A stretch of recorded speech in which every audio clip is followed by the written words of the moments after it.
Saya katakan, kita mulai di Jakarta.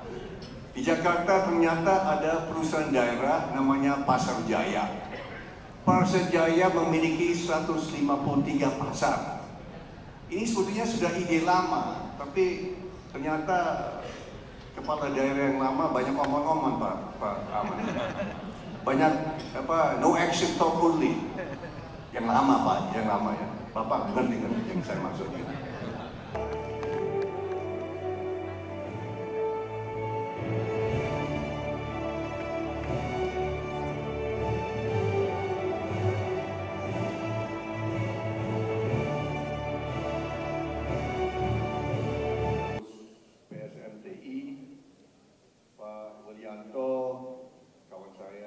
Ini ada anekdot, Pak, ya, ini cerita.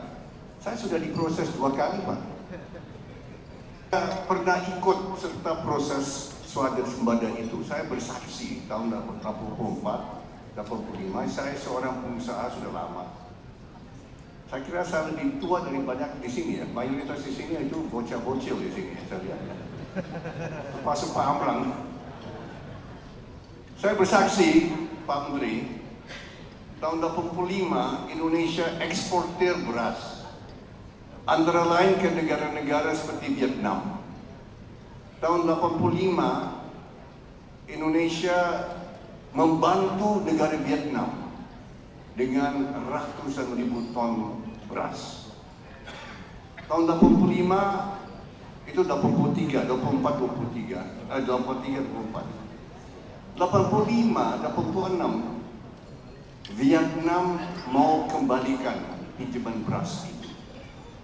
Indonesia kelebihan beras, Pak Amran. Bulog itu gudang-gudang penuh dengan beras. Sewaktu itu saya punya gagasan. Kalau Indonesia tidak perlu beras, Indonesia jual ke negara lain. Saya waktu pelakunya, Pak.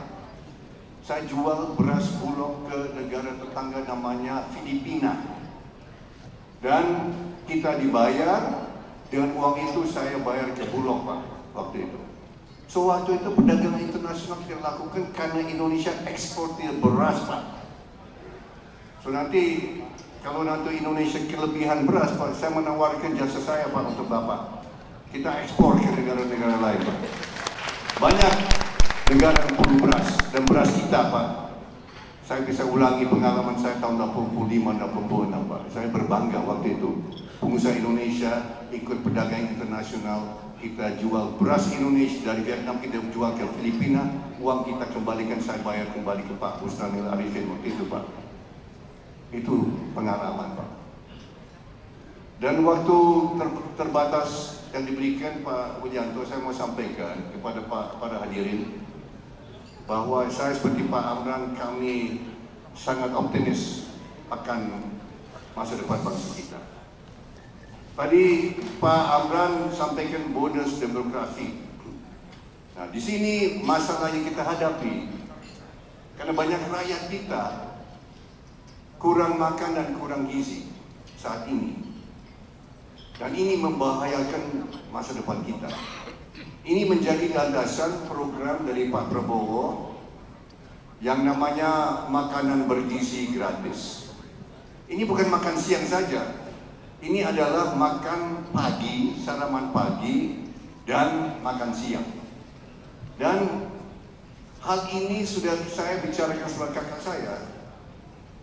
Dia sampaikan gagasan ini tahun 2006, 18 tahun lalu. Ini gagasan beliau 18 tahun lalu. Belum ada Gerindra, Pak Menteri, belum ada Gerindra waktu itu. Pak Prabowo masih Dewan Pertimbangan Golkar, masalah. Tapi dia prihatin karena waktu itu ada data menunjukkan bahwa 30% anak-anak Indonesia di bawah umur 5 tahun menderita kondisi namanya stunting. Saya waktu itu tidak tahu itu stunting apa.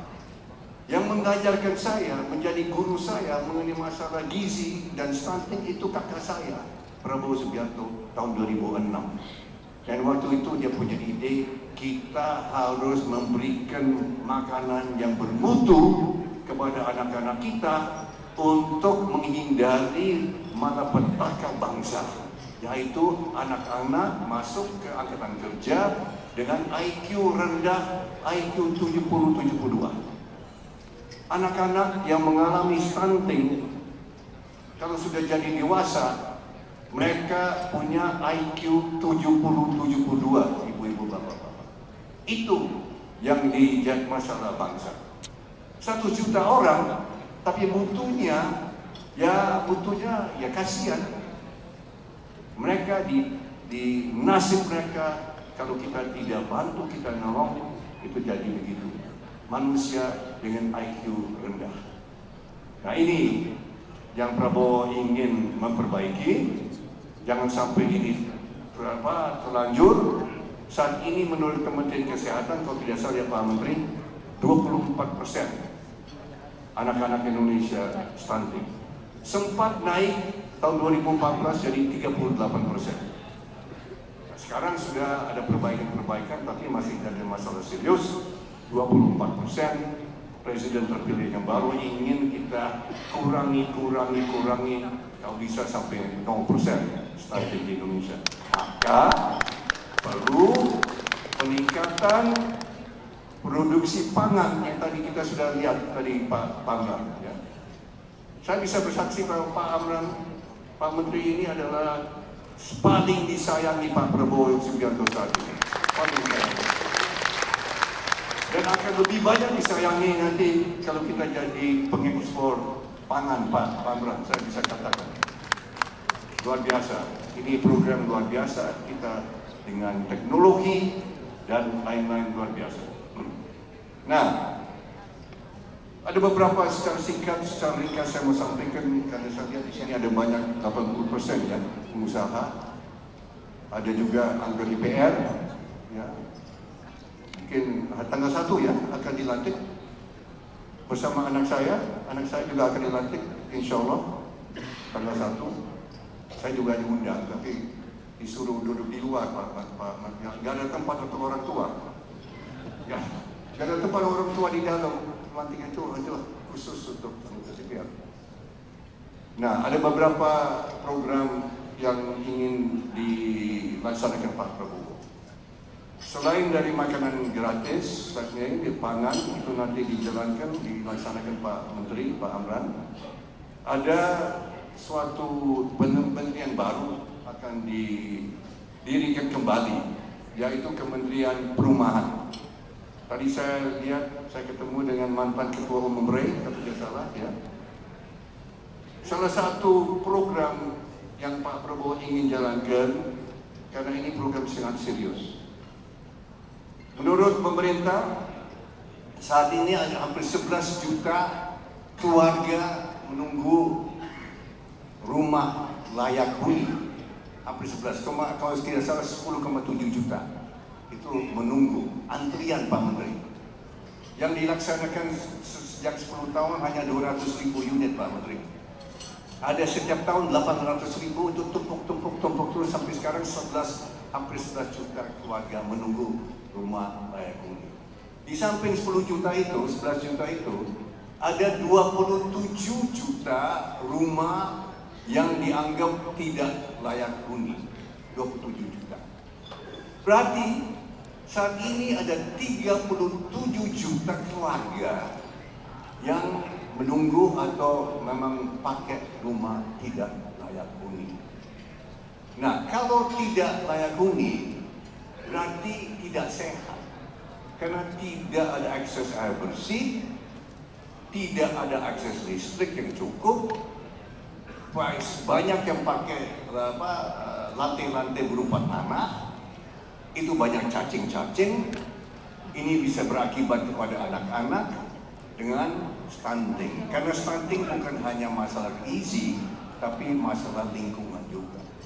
Kalau anak-anak kecil kita minum air kotor dengan bakteri, dengan virus dan sebagainya, bisa mengakibatkan diare dan sebagainya. Maka Pak Prabowo sudah putuskan program besar. Program besar ini 2 juta unit rumah di pedesaan setiap tahun, dan 1 juta unit apartemen di perkotaan setiap tahun. Dan orang banyak yang skeptis, ragu-ragu, apa kita mampu, dan sebagainya, dan sebagainya. Saya bisa katakan dalam hal ini, kita mampu, dana akan ada, kita akan bangun. Saya berapa kali sudah keluar negeri, saya sudah 2 kali ke Beijing, kemarin saya pulang dari Qatar, ketemu dengan investor, ketemu dengan yang ingin berikan finance, dari China sudah siap, dari Timur sudah siap, banyak sudah mau bangun rumah-rumah untuk rakyat miskin kita. Karena ini bukan hanya amal saja tapi menguntungkan, tapi ini adalah untuk rakyat miskin kita. Terus ditanya bagaimana pengadaan lahan. Saya kira Pak Menteri sudah tahu lahan itu sangat-sangat susah untuk akuisisi. So, yang pertama saya bisa katakan kita mulai di Jakarta. Di Jakarta ternyata ada perusahaan daerah namanya Pasar Jaya. Pasar Jaya memiliki 153 pasar. Ini sebetulnya sudah ide lama, tapi ternyata kepala daerah yang lama banyak omong-omong Pak Aman. Banyak no action talk only. Yang lama Pak, yang lama ya. Bapak ngerti kan yang saya maksudnya. Maka kita harus action. Yang saya Pak Prabowo action, jangan ngomong-ngomong aja, action. Nah, yang akan kita laksanakan 153 pasar itu nanti kita akan jadikan kompleks perumahan. Rumah untuk rakyat miskin, Pak Menteri. 153 pasar, kita akan bangun 153 kompleks pasar-pasar itu di banyak. Nanti pasar-pasar itu nanti untuk pedagang kecil, menengah, dan koperasi itu nanti pakai tetap. Yang akan bangun nanti kontraktor-kontraktor. So kalau ada bapak-bapak di sini yang hadir, yang anggota Gapensi atau anggota apa kontraktor silakan nanti bisa ikut partisipasi membangun gedung-gedung. Kita mau bikin seperti Singapura. Kalau Singapura Pak Willy, Singapura saya ketemu dengan HDB. Saya pernah ketemu dengan HDB Singapura, pemerintah Singapura untuk bahas perumahan ini. Mereka baru selesaikan 1 juta unit apartemen baru tahun ini. Kita mau bangun 1 juta unit apartemen setiap tahun Pak Willy. Itu bedanya. Singapura 1 juta unit apartemen dalam 40 tahun pembangunan. Kita mau bikin 1 juta apartemen setiap tahun. Itu bedanya. Indonesia negara besar Bapak-Bapak Ibu-Ibu. Indonesia pasar besar. Pasar untuk Bapak-Bapak Ibu-Ibu pengusaha. Ini saya amat yakin. Dan begini, kalau Bapak-Bapak Ibu-Ibu lihat target Pak Prabowo itu 8% per tahun, saya bisa katakan itu target 8% minimal. Itu floor, kita ingin di atas itu. Dan 8% itu menurut tim transisi waktu menghitung itu 8% itu di luar perumahan Pak. Di luar perumahan. Dan kita sudah pelajari pengalaman di China. Betul sekarang sejak 7 tahun di China sektor perumahan real estate mandek ya, betul Pak ya, bapak-bapak mungkin ikut juga ya invest di China ya. Mandek. Maka Indonesia akan jadi tempat untuk perumahan dan real estate. Kenapa? Karena saat ini Pak Menteri, saya baca dan saya lihat sudah pelajari, perumahan saat ini merupakan 14% dari GDP kita Pak. Dengan pengalaman China pernah mencapai 25% Pak. Perumahan itu 25% dari GDP China Pak selama 35 tahun Pak. Dari zaman Deng Xiaoping yang saya kagumi, Pak Teguh, saya paling kagum sama Deng Xiaoping. Prabowo juga kagum sekali sama Deng Xiaoping. Ya.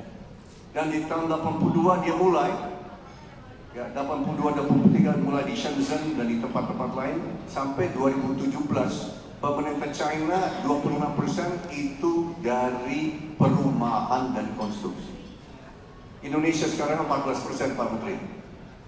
Nah, dengan perumahan ini, program kita ini, kita ingin mencapai juga 25%. Maka kita sangat optimis kita bisa tambah 1% lagi dari perumahan dan konstruksi. So ini ke kawan-kawan yang ikut dalam perumahan real estate ini saya kira kabar baik. Pemerintah akan betul-betul dengan mendirikan Kementerian Perumahan dengan Menteri Perumahan yang khusus menangani hal ini. So ini suatu hal dan saya bikin saya optimis. Ada juga program-program lain, misalnya penyebarluasan internet. Ini kita ingin internet sampai ke rumah-rumah orang miskin juga, bukan hanya orang kelas menengah ke atas. Ada program-program yang nanti, dan ini menurut McKinsey, konsultan internasional, McKinsey sudah menyatakan bahwa setiap 10% rumah tangga yang dapat akses ke internet murah, ini bisa menambah 0,7 sampai 1,3% GDP, Pak Menteri. So ini kalau kita tambah ini di atas perumahan dan 8%, saya kira kita sudah mendekati 10% growth setiap tahun, Pak. Dan saya yakin bisa 10-15 tahun kita bisa 10% ke atas itu. So, saya sangat optimis. Maaf, saya ditunggu cucu saya, Pak Beli, saya nggak bisa lama.